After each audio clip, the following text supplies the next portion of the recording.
Well, the Ministry of Education maintains that the 348 boarding schools that were blacklisted after failing to meet key safety and compliance standards remain shut until a special audit is conducted. Now, that decision is likely to create confusion and lock out thousands of learners who had already reported to their respective institutions. Melita Oletenges has the details. As schools reopen for the first term of 2025, 348 boarding schools are still in limbo. In November 2024, the Ministry of Education ordered them to shut their boarding sections, citing serious safety and compliance concerns.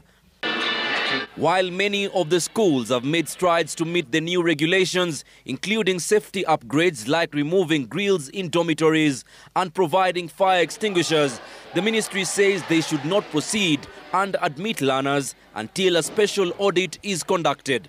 This despite receiving a nod to reopen their boarding sections from sub-county education directors. The story of fire extinguishers, assembly points, fire assembly points in case of calamity, which is real, it happens, that we have done. And of course directions in case of fire, which is the exit route and all that. Citizen TV reached out to officials at the Ministry of Education who are holding firm, insisting all schools must pass another round of inspections regardless of any upgrades done. Personally, I felt it was a reactive measure, but it has value addition. They need to do it on a regular basis, maybe every 6 months or so, so that those people who don't like compliance can comply. The decision has caused confusion for parents who are now scrambling to figure out how to manage their children's schooling. They say the knee-jerk reaction from the government are adding to the confusion. Parents are planning for the new term and then they are told that you cannot take your kids to the school. So the government needs to do much more on this.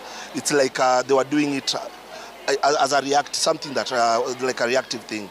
Yeah, so I would urge them to do much more so that they keep on talking to the schools, because I mean, we are in this journey together, the government, the schools and us as the stakeholders here. The tightening of boarding school safety regulations follows the tragic Hillside and Arasha Academy incident where 21 pupils lost their lives.